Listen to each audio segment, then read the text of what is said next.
Bienvenue sur ma chaîne. Rodrigo de Paul est maintenant entraîné par Javier Mascherano à l'Inter Miami, qui a des problèmes en ce moment à cause de la blessure de Lionel Messi.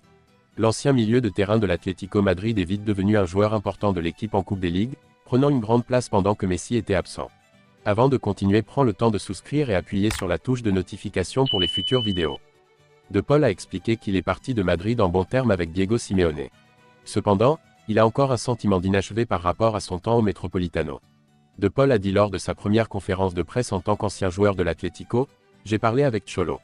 Nous avons une très bonne relation. Il m'a toujours aidé. J'ai beaucoup appris avec lui, elle. Nous n'avons pas gagné de trophée ensemble, mais nous avons passé de superbes soirées en Ligue des Champions. C'est à l'Atlético que j'ai eu la chance de gagner une Coupe du Monde. » Ces déclarations ont fait la une des journaux, marquant la fin d'une période compliquée mais enrichissante de sa carrière. De Paul a eu un parcours varié à Madrid. Parfois, les supporters ont applaudi ses efforts et ses qualités, tandis que d'autres fois, sa forme a reçu des critiques. Malgré tout, le joueur de football argentin reste optimiste. « Si j'ai réussi à atteindre la Coupe du Monde grâce à cette forme, c'est grâce à l'Atlético », a-t-il dit. Cholo a été un des entraîneurs qui a le plus marqué ma carrière. 4 ans de haut et de bas, mais j'ai beaucoup appris. C'est ce que je vais retenir le plus. Ses performances avec l'Atlético Madrid sont claires: 186 matchs, 14 buts et 26 passes décisives. Bien qu'il n'ait pas gagné de grands trophées, il a été choisi meilleur joueur du mois 3 fois. C'est maintenant Johnny Cardoso du Real Betis qui le remplace, pendant que l'Atlético traverse un été de changement. Now, everything is focused on Miami. De Paul a rapidement pris le contrôle de l'équipe, qui cherche à gagner son deuxième titre d'affilée en League Cup.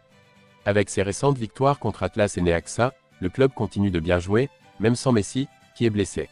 Lionel Messi et Cristiano Ronaldo ont gagné ensemble 18 ballons d'or et prix FIFA Best.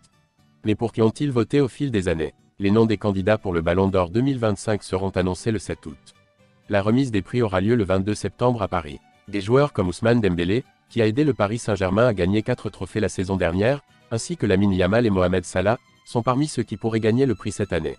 Yamal a aidé Barcelone à gagner la Liga la saison passée et a bien joué pour l'Espagne durant l'Euro 2024 l'été dernier. Pendant ce temps, Salah a marqué 47 buts et a conduit Liverpool à la victoire en Première Ligue. Vitinha from PSG and Rafinha from Barça are also in the running for the Ballon d'Or 2025. Cependant, on ne pense pas que Messi et Ronaldo vont gagner plus de Ballons d'Or alors qu'ils jouent désormais loin de l'Europe. De 2008 à 2021, deux grands joueurs ont largement dominé le Ballon d'Or. Depuis un certain temps, il n'y a qu'un joueur, Luka Modric, qui a gagné le Ballon d'Or en dehors de Messi et Ronaldo. Ensemble, Messi et Ronaldo ont reçu 13 prix. Ils ont aussi gagné les prix FIFA Best quand ils ont commencé en 2016. Messi a gagné 3 prix FIFA Best, tandis que Ronaldo en a gagné 2. Messi et Ronaldo n'ont pas voté l'un pour l'autre jusqu'en 2018. En 2018, Messi a voté pour Ronaldo. Et en 2020, Ronaldo a fait la même chose pour Messi. Après le match nul contre Necaxa et la victoire de l'Inter Miami au tir au but, Messi a passé des examens médicaux. Le club a sorti un message disant que Messi a passé des examens médicaux pour vérifier une douleur musculaire qu'il a ressentie pendant le match de la Coupe des Ligues contre Necaxa, ce qui l'a obligé à quitter le terrain. Les résultats montrent qu'il a une petite blessure musculaire à la jambe droite. Son retour dépendra de l'évaluation médicale et de sa réaction au traitement. Même si sa blessure n'est pas très grave, on attend le retour de Messi autour du 10 août. À ce moment-là, l'Inter Miami pourrait jouer contre la Galaxy en 8e de finale de la League Cup. Cependant, il est peu probable que le club prenne des risques avec sa star, surtout que la MLS est sa priorité. Pour l'instant, tous les yeux sont sur Rodrigo de Paul. Il espère aider l'Inter Miami pendant que Messi se remet de sa blessure, et peut-être donner à David Beckham son 3e trophée en tant que propriétaire du club. Merci d'avoir regardé cette vidéo et je vous prie de laisser vos commandes.